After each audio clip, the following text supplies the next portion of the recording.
Kasugri para wargi, kiwari bersitarata sebagian anu ke-18 dina jujutan carita Bagong Kajajaden.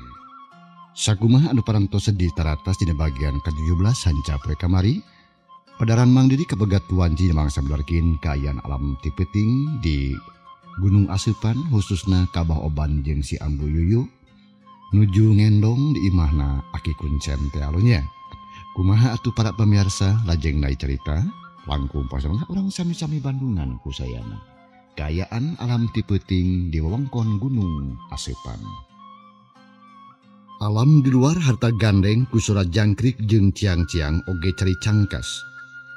Di kajauhan kadenge surua buek jeung koreak merasok kadenge aya oray anu disada kakak kokok mata keung. Gublag geblig di pipir imah sada aya anu lempang. Ya, Bu. Ulah dapat pikiran di dia mah aman. Moal ya nang moal. Aman-aman 70 abah sieun kami mah. Jep Bah Oban teu ngomong deui. Da kumaha atuh anu sieun mah teu bisa dibebenjokkeun tungtungna jerempe deui we ting purungkul di tengah imah. Marangan hawa peuting nu kacidati isna. Ambu Yuyun mah nepikeun kan roktok gadona jiga nu kabulusan leungeun ngadeg-deg.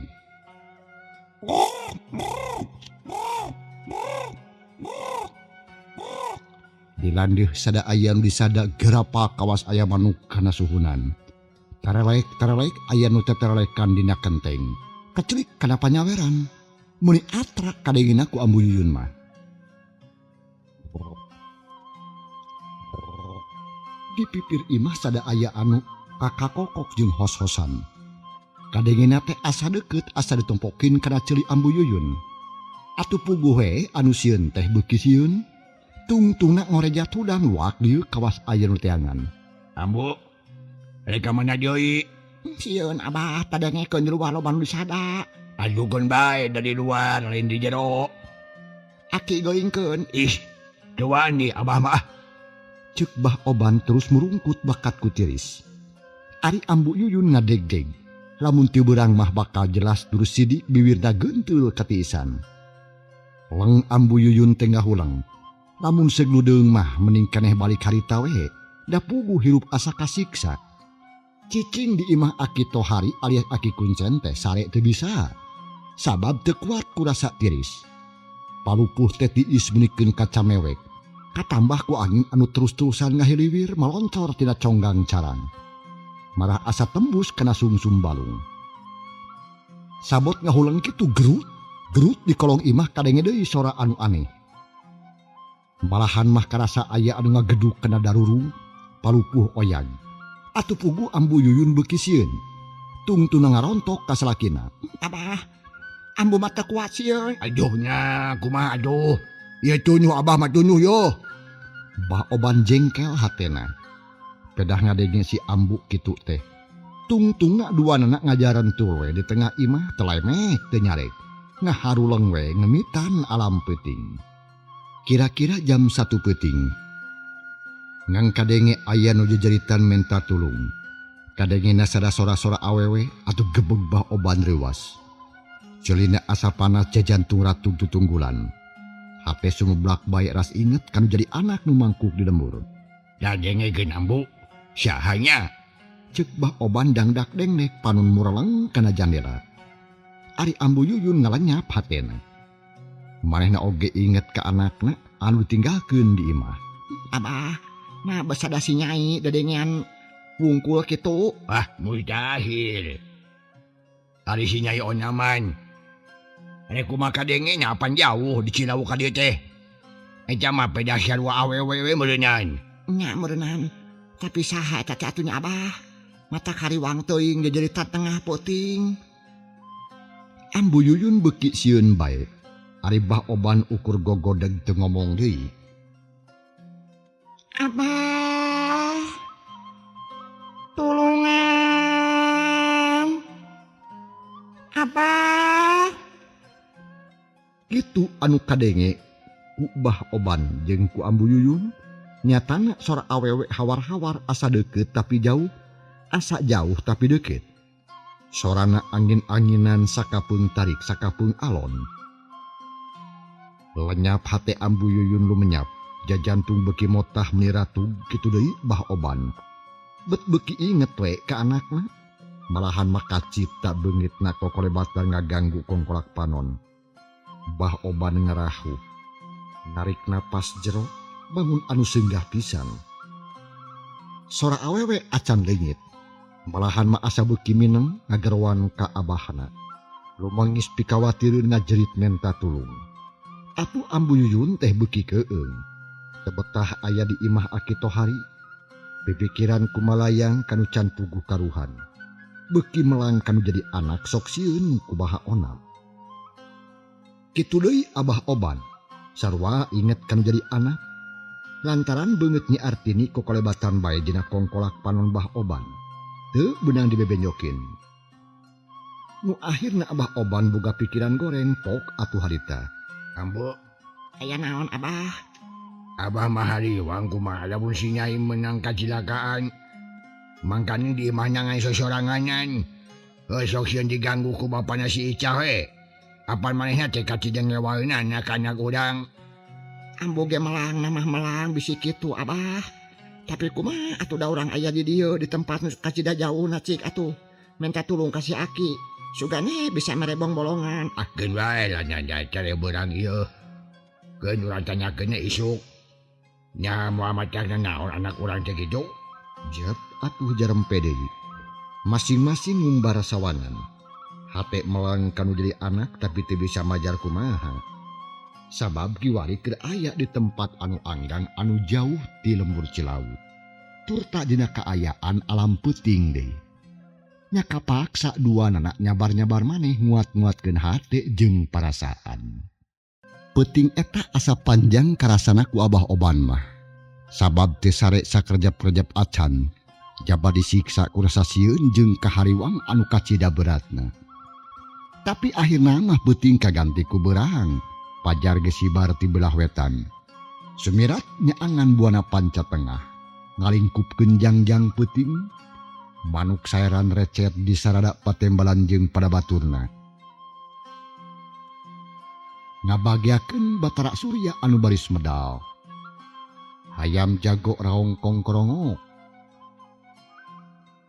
Sawaraha kali kongkorongok sorana teh melewung handaruan. Pating saleor kalebak kawantu aya di lamping gunung. Kulisik Aki Tohari alias Aki Kuncen Lilir.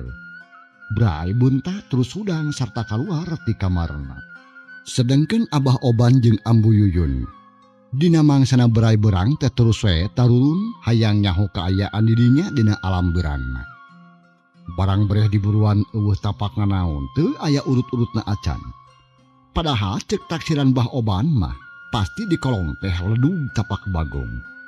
Pedah peuting tadi kadengina pating gelisir, malah kana darurung oge pating garedug.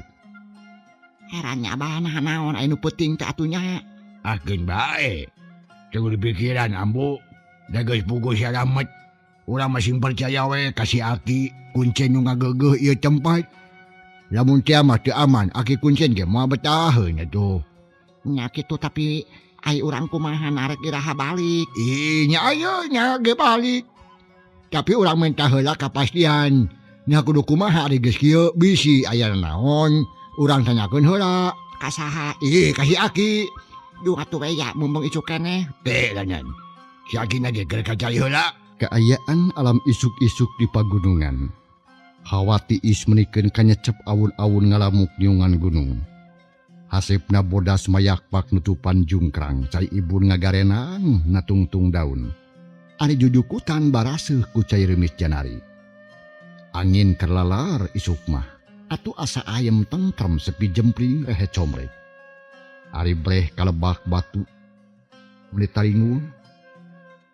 Katara pilemburan anu pating jarumpluk. Pasawahan mayakpak jalan-jalan butbat. Matak betah jeung matak waas.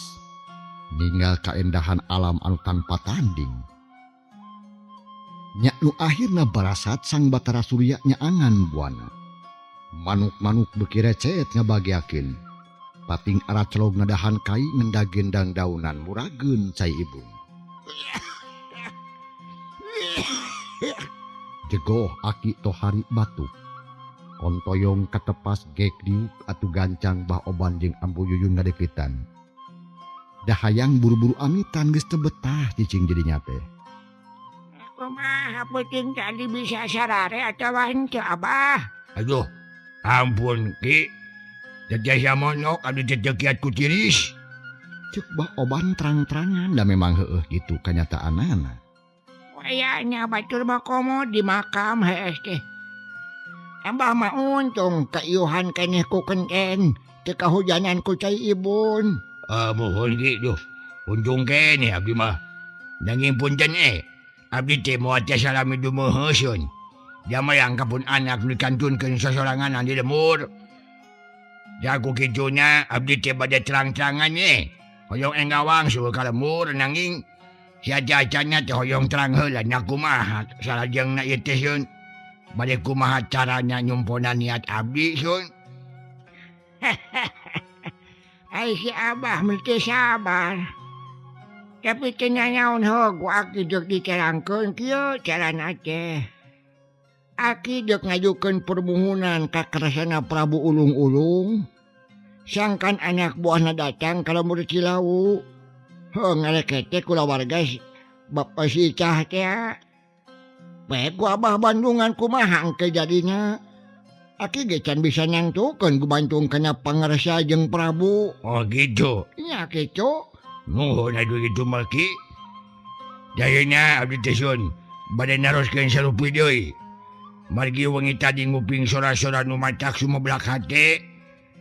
Nasa nya anu jajaritan wengi teh. Kakupingna sapertos wonten istri. Bangna hate abdi sesebelakan bae bet asa perci sora pun anak ya Ki.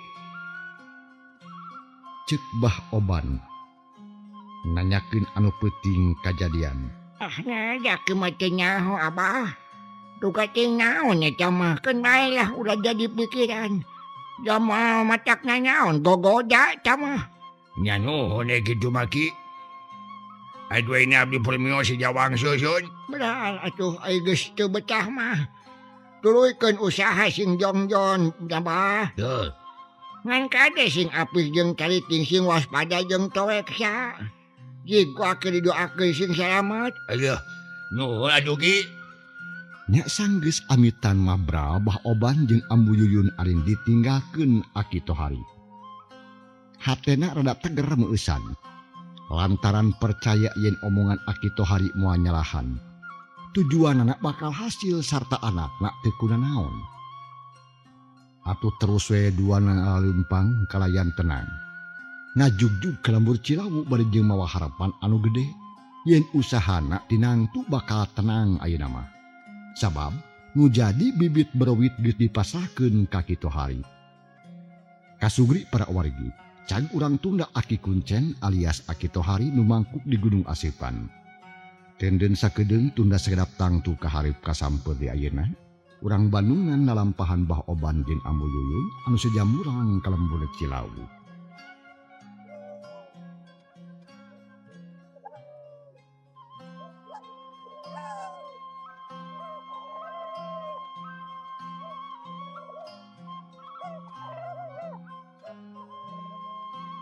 Bah oban jeung Ambu Yuyun lumampah paluduaan kairing ku sora manuk anu recek di ganungan terdek mulang ka lembur Cilawu.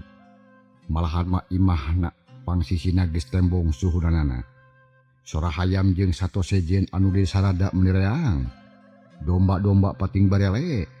Munding gegerwangan hayam jago ge kongkoromo. Barang serog ka sisi lembur tepung jeung Mang Jure. Nu keur ngangon domba. Mang Jure meni curing hak gancang megatan anu keur laleumpang. Ngiujang sumping Abah muli ti mana meni ngampleng. Ai geuning Mang Jure. Pugu tas cidayo euy abeh teh biasa we. Tas iyang dagang ngajualan barang-barang di koperasi apa nyain. Aya naon tawas nu rusuh euy Mang Jure. Cek bah oban ngarandeg nutup antep ka Mang Jure. Cenah naon Bah, nyaros we atuh. Beda eta sada dalami angkat-angkatan teh pan biasana mah ukur sawengi. Nyeta tuluy kaundangan euy. Babaturan Abah ngawinkeun. Oh gitu paingan atuh. Eta we Bapak RT menikut tentang koteteng melarian Abah. Bade ngawartosan siona teh. Gege. Naya naon Mang Jure? Anu ka tuh. Nya teruskeun ka Pak RT da ayeuna oge sun aya di bumina. Diangkat-angkatan tebih. Heuh, arek euy. Pada siaran Abah yo. Mbah Oban jeung Ambu Yuyun rusuhan muruka lembur. Datang-datang ka imah gegeruan ka anakna tapi nya artini teu aya nembalan. Malahan mah panto oge teu ditulakan. Mbah Oban leuwas terus nyurungkeun panto disusurkeun ku Ambu Yuyun geblus ka tengah imah. Gerak-gerok ka anakna culak-celuk ka anakna tapi tetep eueuh nu nembalan. Ambu Yuyun mah geus terus rasa. Hatena sesebelakan jajantung ratu tutunggulan. Abah. Palang siang aya naon nu tumibak ka si Nyai geura. Ah, nya ke anyan ulah sok goreng hate. Buat tinggal ka cai budak teh tawa keur di tukang. Ah, naon teh. Cek Mbah Oban terus muru ka dapur. Tunga tengo tumpat tempo barjeng hate masarua jeung Ambu Yuyun loba ka hariwang. Aya Abah. Nya aja eueuh euy ka mana atunya. Mbah Oban mimiti tagiwur hatena. Ras inget kana omongan Mang Jure. Atuh gancang turun kaburuan semua rusuh. Ka mana Abah? Udah nanyakeun ka Pak RT. Juga nyahoan euy. Nyajung atuh. Mbah Oban lempang rusuh menikeun ka ngagedig. Perasaan geus teu paruguh beungeut anakna beuki kokolebatan. Jajantung wuwuh ratu lir anu tutunggulan. Barang datang ka imah Pak RT gerok nyalukan ti buruan. Bae anak Abah ka mana? Naon Bah? Cuk Pak RT bari jeung rojo kata pasret ka Mbah Oban. Anak Abah ka mana kumaha mendakan kumaha ieu asal lieur. Juga manggihan anak Abah cawan teu. Ke ulah rusuh teuing tuh Bah mangga cali heula sok kalebet. Cuk Pak RT nitah ka jero. Atuh bus Mbah Oban katepas gek diuk dina kursi. Muli ti mana atuh Abah teh? Ai Pak RT, nya biasa we tas iang dagang. Tapi cikede tepung jeung Mang Jure majarkeun ke Pak RT dipikeun ka kokotenengan yang Abah cenah. Nah ya naon karah jeung deui ka mana pun anak dia tuh. Mbah Oban meuli geus teu sabar. Ngomong togmo bakat ku hayang terehengse. Kieu Bah. Laras pisan nya pisan sim kuring teh nyangan Abah. Maksud Ari maksudna mah harek naroskeun nah bet ngantunkeun bumi dina kayaan kitu. Panto blung-blung melongo jandela muka na kumaha lamun aya bangsat asup. Pan lapur urang keneh meureun anu rugi. Pokona mah kieu Bah, ari ngajaga keamanan lingkungan teh lain ngan sakadar tugas Ronald jeung Hansip Hungkul. Tapi oge tugas sakumna warga anu aya di eta lingkungan. Naon sababna? Sabab taya hartina loba Ronald jeung petugas keamanan ge ari kadang wargana talobeh mah. Sabab pikeun ngajaga keamanan khususna di lingkungan urang aya sababaraha syarat anu teu bisa dipisahkeun. Nu hiji jeung anu sejena. Kuat teteh patulapan salina Abah teu bisa dipisahkeun eta syarat teh. Kahiji kudu aya petugas khusus, kadua kudu aya partisipasi ti masyarakat, katilu kudu aya kasadaran anu pinuh ti warga eta lingkungan. Maksud teh pelebah mana sadarna nyeta dina urusan ngajaga imahna masing-masing. Sabab imah nu teu dijaga kalayan apik bakal ngondang kapanasaran keur jalma jahat. Pansahanteun atuh Bah aya nempo panto engab muka teu pageuh jandela jeung panto mah atuh. Si bangsat ge mikir dua kali. Jarenkeun lamun nyo jandela muka mah meureun. Di mana bongoh nu sejen teh langsung we asup ka imah, ngulayaban sagala dicokot. Tah, mun aya kajadian kitu sanyana mah kasalahan teh teu nyoko di bangsat, tapi oge aya di urang, bongan talobeh. Ceuk Bapak RT ngomongna bari papeta. Ari Abah Oban ngadenge omongan Pak RT kitu teh colohok we. Salila-lila teu ngarti kana tujuanana. Nah, abet ngomong kitu Pak RT teh. Akhirna pok Bah Oban tumanya semu kerung. Ieu ya naon nu sanyana ieu Pak RT, Abah mah teu ngarti yo. Kieu Bah kamari. Ampir-ampiran kacelakaan. Ka imah Abah aya anu asup duaan ngan untung kapanggih ku ronda terus ditewak sarta disetorkeun ka desa. Sabadana ditalungtik jandela jeung pantonu muka tetela eueuh tapak ngaruksak. Kawas nama geus muka ti beurangna keneh. Jeung deui ku kuring teh ngarasa heran. Lantaran Nyi Artini teu aya di imah, kawas nama ulin ka malinaan bari jeung teu inget nutup-nutupkeun heula janela jeung panto. Mimitina mah kuring teh boga sangkaan yen Nyi Artini milu ka Abah cekeng teh, tapi aya nu ngabejakeun deui, ngabejaan da Abah mah cenah inditna teh nganduaan jeung si Ambu. Sarengkeun Nyi Artini mah aya di imah. Ngan tapi ka ayeuna oge Nyi Artini teh teu aya Abah. Leng atuh Abah Oban ngarasa lieur. Inget ka anakna anu ditinggalkeun sosoranganan. Ayeuna beuki curiga sarta beuki ngarti. Paingan atuh paingan ti peuting keneh teh bisa sare sarta inget bae ka Artini. Nakamanya budak jatuhnya. Ceuk Bah Oban berjengusap tarang. Cing Cirening bingung. Tayena cobi roris di bumi, bilih aya nu ical sarta sakantenan talungtik nah ka mana tuang putra teh Bah. Mangga bae ge. Hatur nuhun kitu mah. Bah Oban lulusuhan turun. Gedig indit ngajugjug deui ka imahna. Di jalan loba nu nanya tapi ukur dijawab saliwat. Lantaran hate Bah Oban kiwari teh keur malawu mikiran nu jadi anak. Kasugri para wargi, tunda heula Bah Oban anu harita lumampah muru ka imah. Urang kocapkeun heula malikan ka tukang nyatana ka Ambu Yuyun. Ambu Yuyun sa ditinggalkeunana ku Abah Oban anu tadi indit ka Bapak RT. Manehna oge henteu cicing terus ngaroris kaayaan imah. Unggal kamar ditempuan malah ka dapur oge dititenan. Baranggo ka lomari Abah Oban Ambu Yuyun meuli ngahulang. Lantaran kuncina rujad sarta pantona meleng. Aku naon ieu lemari teh apa dikunci. Tapi nah bet muka saha anu mukana.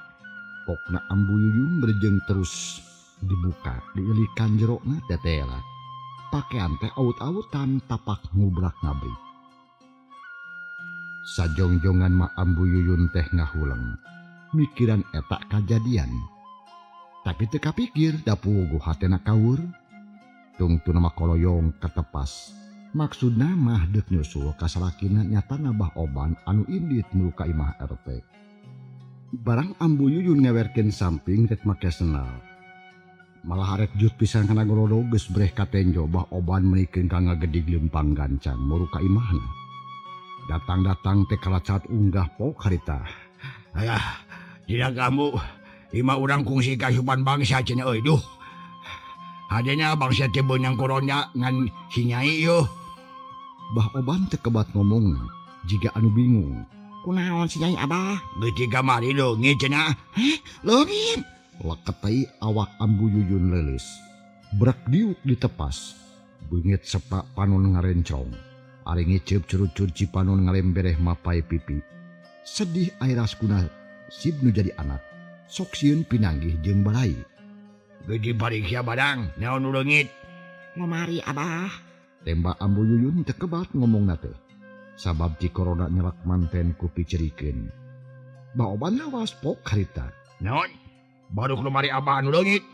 Kumaha mawana Abah teh lemari teh? Eta bangsa teh nepikeun ka lemari leungit tanaman. Ih, lain lemari anu leungit Abah. Tapi lemari muka kuncina rujad eusina aut-autan. Eueuh. Gebeg Bah Oban ruas.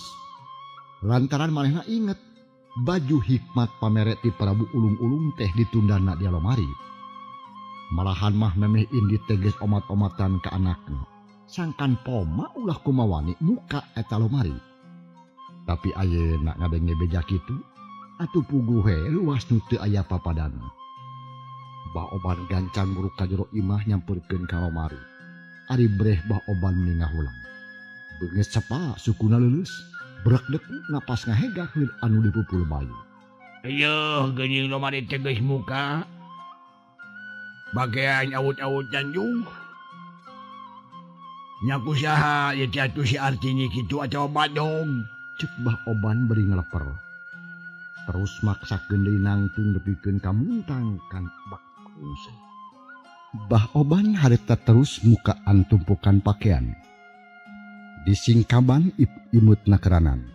neangan tamiang satekem awi pake nunda baju hikmat. Tapi tetela henteu kapanggih, nu memangna si cokot kunyi Artin. Keur kitu Ambu Yuyun ngadeukeutan beungitna pias panuncarinakna. Pok tumanya dumareda. Naon anu leungit Abah? Yo, kamu. Baju hikmat leungit euy. Baju hikmat anu mana? Baju pameran si Prabu Ulung-ulung. Nu sok dipake usaha ku Abah. Cecera leungit anu nyokot. Henteu edanya usaha atuh. Nyao atuh. Jep jerem. Wanana ngaharulang bakat kubing. Pakaian diantep awut-awutan malahan mah loba anu mauragan. Tapi teu diperosea bakat kubingmu mikiran baju hikmat anu leungit. Barang keur ngaharulang kitu panto hareup anu ngetrokan. Bah Oban jeung Ambu Yuyun curinghak susuganan we eta teh anakna. Duanana muru katepas ai bre horeng Mang Heru. Ayo geuning Jang Heru. Hiap ka jero Jang. Mangga Abah. Ceuk Mang Heru becat unggah terus diuk. Bah Oban jeung Ambu Yuyun ge gukek darieu. Duanana alum da pugu bingung. Aya nyaon Heru? Nah jawe numpungan ka Abah ngabagiakeun kanu kakara sumping ti kota. Kumaha ngical barang teh lancar Abah? Ceuk Mang Heru malah pahgedang. Padahal niat anu sanyana mah lain eta. Aya badak ka Heru. Lancar we sakumaha mihina. Duit kabawa ka imah, tapi datang ka dieu bet matak sedih budak leungit mah Heru. Ceuk Bah Oban bari jeung rada ngalimba. Malah panonna oge ngembeng teu kaampeu. Pugu geus ti kamari Abah. Urang lembur oge heraneun. Nah kamana cekeng cari si Nyai, Jang Sidik jeung Jang Dali geleungiteun. Tuman babarengan unggal poe ari ayeuna teu lol. Hik atuh tulungan mah Heru. Kamana anu anak Abah teh Mang? Kieu ge Abah. Poean Abah angkat lembur Cilawu teh ribut. Lantaran berang-berang bet aya begu, bagong lah halohok ka di lembur. Malahan mah aneh leumpangna teh mapai jalan gede, teh mapai jarian kawas bagong biasa. Nya puguh we jalma-jalma teh ribut terus diboro. Tapi teu beunang eta bagong teh kalakah kabur ka leuweung. Disusul ku jalma salembur malahan mah anjing oge dikerahkeun. Tapi nepi ka ayeuna lobeng we teu aya lalatanana eta bagong teh. Ceuk Mang Heru ngadongengkeun kajadian nu tumiba ka urang lembur Cilawu. Atuh meulikeun ka ngajenghok Bah Oban teh. Ras inget ka anakna, ras deui inget kana baju hikmat. Lakat tadi awak Bah Oban leulus bungit sepat. Sajongjongan mah teu ngomong, da puguh loba kabingung. Arek bingung meureun teu meureun Bah Oban jeung Ambu Yuyun teh. Sabab deuk balaka ka Mang Heru heuyeun kuretah. Torat ngomongkeunana sabab lamun hal eta diomongkeun sarua we jeung ngawiwirang diri sorangan. Ku Bah Oban geus kateguh pasti anakna teh kumawani muka tamiang. Nu akhirna eta baju hikmat dipake. Kumaha bejana ayeuna cenah Mang Heru? Teh bejana Ambo. Di kamari geus loba anu ulin ka leuweung, aya nu ngahajan nyangan bagong, aya nu bari ngarit, aya nu bari ngalasuluh. Tapi teu aya nu manggihan deui duka ka mana teh si bagong teh. Nah bagong naon atunya make wani ka lembur. Ceuk Ambu Yuyun api-api. Padahal dina hati leutikna mah geus bisa naguh. Tangtu anakna teh kalangsu. Bisa make teu bisa ngalaan eta baju hikmat da teu nyaho elmuna teu nyaho tata jeung carana. Kon bae bagong malah Ambu lah. Teu kudu jadi pikiran ayeuna mah urang mikiran si Nyai we Nya Artini nya Bah. Kamana atuh kira-kira teh budak teh moal nuturkeun ka kota mah kitu. Ceuk Mang Heru neuleuman hate Bah Oban. Nya bae Mang Heru. Bikin Abah oge bagong macam-macam jadi pikiran Abah ngan anu jelas. Anak Abah eueuh. Cik bantuan nyangan atuh. Nya kumaha di geus kieu? Nya geus puguh teu aya mah kuring trek badami we jeung barudak atuh. Utamana pisan mah Jang Sidik jeung Jang Dali nu kacida leungiteunana. Di keke Mang. Nya moal dirogah ku bapa si Icah kitu. Moal Abah ngajan heueuh oge ngawaeun aya nepikeun ka kitu mah moal sugan. Sabab kuring percaya Bapa Nyi Icah oge boga keneh rasa kamanusiaan. Moal tepikeun ka tega metik pati ngala nyawa. Ayo ngaju bantuan dah Jang Heru. Jangan anak Abah mun kapanggih ku Abah rek diburuhannya. Mangga Bah. Keun lah ku kuring rek dibantuan. Nya sanggeus kitu mah Mang Heru pamitan. Lantaran aya perlu sejen Kajang Dali berijing reksa kalian ngabadamikeun urusannya Artini leungit teu pupuh. Kocap Mbah Oban jeung Ambu Yuyun sadetinggalkeun ku Mang Heru. Harita teh kacida bingunganana lantaran anak anungan hiji-hijina tebet leungit ku cara kitu.